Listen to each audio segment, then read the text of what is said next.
Alright boys, so earlier today we did do our summons for Bruno. Very, very good summons. I encourage you guys to check it out. And hopefully you lads have, if you have summoned on Bruno, hopefully you got what you want. And hopefully you don't have to go too deep for the stuff that you did want. But with us, and because of all the excitement with Burn the Witch and stuff like that, this forthcoming updates kind of went under the radar. In fact, I didn't even notice it until someone pointed out on my live stream. And I do want to talk about it in this video today. So let's just talk about what we have gotten, or what we are going to be receiving later this month. Now, for the most part, nothing too new from what we don't know. And there's no surprise news here. This is stuff that we've already been announced, which is a good thing to a certain extent because Caleb have been quite open lately about what they are trying to do for these updates and stuff like that. So we're not really getting any surprise news. We're getting what we know, but we do have a confirmed date for the most part, and that is late October. So for version 13.4, planned for late October, we have use more summon tickets at once. We plan to increase the number of summon tickets players can use in one go to 100.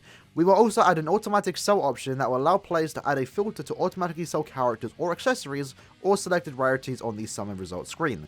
These improvements should greatly reduce the amount of time necessary for summoning. So very, very simple update. Such a very good quality life update, but this is so huge, especially for those people that like to farm point events and stuff like that, where you eventually stack up to like 9,999 accessory and premium tickets. Like, look at me right now, right? I'm not even sure where I'm at. I'm on 9,700. I'm dreading going through these, and it takes hours to go through these. Like, it's very, very bad, especially if you aren't using a macro, which technically you're not allowed to. It takes very, very long, and like trying to like go through 10 summons at a time, it's like, yeah, this just had to have changed. This has been a problem for a long time, but now it's mainly become a bigger thing because people are going hammer point events with the 4 bonus characters and stuff like that. So it's a very nice change that they are making it so you can actually do 100 summons at a time. So I believe with your box space, whatever box space you're currently at right now, you can go past it by 500 and then you have to start selling characters. So to get to that 500 extra character slot, you have to go through 50 silver multis basically, right? You have to go through 50 multis, which, the process of watching the animation, ticking through and stuff like that, it takes a very long time. Now that they're allowing us to do 100 in one go is exciting and also just very nice for quality of life. Because that's going to make some summon streams kind of fun, lads. Like, having, like, imagine 100 6-star tickets. I don't think anyone's going to have that. But imagine having, like, 100 5-star tickets. I don't think anyone will have that at that point in time. If you have that, you're going to be saving for a few years. But imagine having, like, 100 Brave Soul tickets or 4 to 5-star tickets and using them. That's going to be kind of cool, like just going through the entire thing. I'm hoping what KLab do allow us to do, which I think will be the case, that you can tap through it individual character at a time, but you can just skip it too. Of course, there's going to be a skip option, but I'm kind of hoping they don't just entirely skip out the whole animation and stuff like that, because that will be fun to go through for some streams if you're doing like massive summons, stuff like that, which I do have like 1,500 BBS tickets right now, but I am currently saving them. So very nice. And then, added to that too, you can just sell characters and accessories from the summon screen there and then. So again, very nice quality update if you're trying to breeze through those silver tickets. Silver tickets have a very, very low rate, but if you are someone that actually farms the hell out of point events, you can actually stack up a lot of those. And on average, from my experience, and I believe rate-wise, you normally should get around 3 5-stars, maybe 3 5-star accessories per, like, 9,999 silver tickets. Obviously, sometimes you can get more, sometimes you can get none. It does work, trust me. I've gotten a few new 5-star accessories just from the silver tickets alone. So, yes, they're, like, kind of, like, very low rate and the pain to get through, but this update is something that's going to be very, very appreciated. After that, we have improvements to the character level indicators. So, the character level indicator will now alternate between showing the character's level and their link slot level. We also plan to add frames to indicate the status of both character levels and their link slot levels. Combined with the text color, this will make it easy to tell at a glance how powered up a character is. The link slot level indicator will also change when all link slots are fully powered up. So I kind of like that they've given us more information here, because I know for a lot of people out there, they just expected a new color, right? A new color for T15, a new color for T20, T10, Max Transcendence at T15, Max Transcendence T20.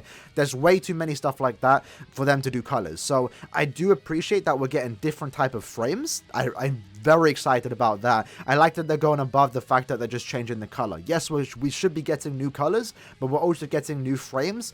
And it does appear that they mentioned here that it will cycle between showing their level and link slot levels. So I currently can't imagine how that's going to look, but it's a nice quality of life update again once more. BBS, as I mentioned multiple times, has a lot of game modes, and a lot of game modes that are if they be improved upon, would be a lot better game, right? You know, we have epic raids, Chronicle Quest, single player content like point events, IT, IZ, Arena, Sankamon. There's a lot of things to do in this game, but at the same time, sometimes it feels like there's nothing to do, and sometimes you don't want to do a lot of things to do in the game because the quality of life isn't there. So it's very nice that, as they mentioned like last month or 2 months ago, that they are going to focus on quality of life updates, and they are keeping true to that with some of these. Yes, it's unfortunate that this level color indicator took like 2 extra months to come to the game, but now we know there's a confirmed date, late October. It's in game. Keep in mind, when they announced it last time, they only announced it on Discord. I don't believe they ever announced it in game. Either way, hopefully it still does come on time. Late October, you can expect this type of update to come around the 21st to the 25th. Around that date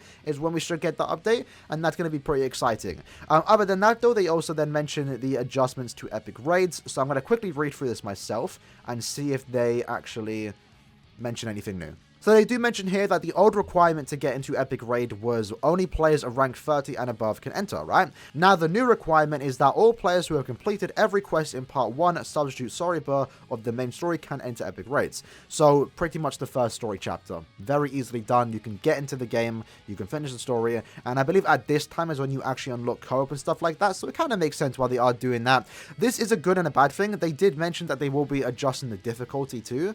Hopefully they don't make it too easier, but obviously the problem with this requirement change is that now technically more modders will be seen. In a sense, that's a good or bad thing, depends on where you stand on modders. And 2, more beginners will be playing, which therefore means less, you know, good people joining your lobby potentially. I don't think it's that big of a deal though. More players playing Epic Raid, the better. Quite frankly, even if they have bad accessories, as long as they have the characters, you're pretty much golden. And then they also mention here, and also to address the issues of players sometimes finding it hard to recruit enough allies to a full room, we will remove the nightmare difficulty from the standard epic raids and adjust the difficulty level for very hard and ultimate for both standard and awakened epic raids. At the same time, we'll make some adjustments to the balance between clearance rewards and exchange items, and add the option to use 5x soul tickets to make it easier to power up your familiars and characters. Now this is a very nice change. I didn't expect that. That's beautiful. So one of the more annoying things of Epic Raid, I'm not sure if they are changing it, but one of the more annoying things, right, is the very hard nightmare and ultimate difficulty. Like, you have to unlock all of them to get onto the next one. It's just an absolute pain, especially because let's say you don't start Epic Raid on the first day. Maybe you start farming Epic Raid on the last week. There's basically no one playing the easiest difficulties, and it makes it hard to try and get people to join your lobby. And kind of know that now, and they have addressed that where they're basically removing the nightmare difficulty, and now there's basically going to be easy and hard, right? And I would like for the fact that we don't have to do easy to get hard difficulty. That would be nice. If we don't even have to touch very hard, we can just go straight to ultimate. That would be beautiful. But either way, that's a good change. I like to see they have mentioned that. Again, that's something they actually didn't mention before this, so this is actually something new to this whole notice. And then they do mention that they are going to balance the clearance rewards and the exchange items to make use of the 5x soul tickets, which they're kind of making it sound like a good thing, but this is probably a nerf to what we're currently getting. Because I did mention in my current live stream that if you clear an epic raid right now, the awakened version, you get like 20 link slot potions and 20 droplets. Imagine doing that with 5x soul tickets, and you're clearing that epic raid in less than like potentially 20 seconds.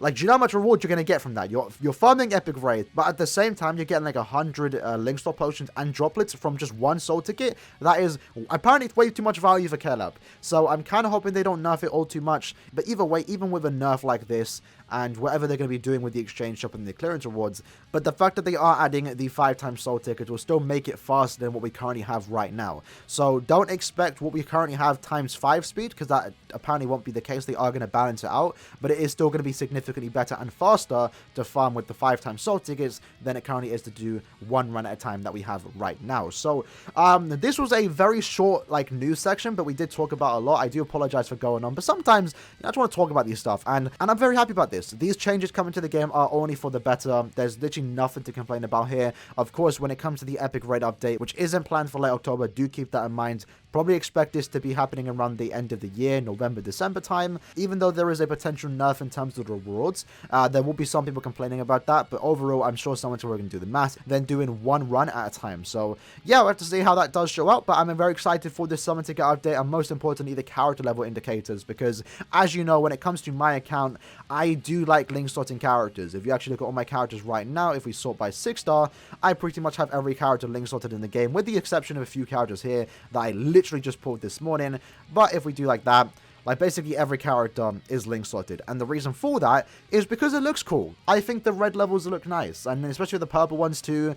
I can't wait to see what we're going to be getting with these new level indicators. If it looks cool, then that's going to be giving me a new goal, a new drive to potentially link slot more characters to T20. Maybe work on some more transcended characters, because that's something that's very simple. It's literally just a color change, but to me, that's motivation to keep playing this game, to set myself a new goal and keep going. That's exactly what I did last year. Last year, I basically played IZ every day just to link slot all these characters. And was it worth it? No, not really, kind of, I don't know, like, it doesn't really do anything, like, I don't use most of the characters, but I had fun doing it, and it gave me a reason to play BBS, so I'm really looking forward to this new color change update, or level indicators, whatever they're going to do with that. I'm ready for it, I'm excited, so hopefully you guys are too. But that being said, I hope you guys did enjoy the video. If you did, show support by liking it, let me know what you were most excited for in the comments below, and I'll see you in the next one. Peace.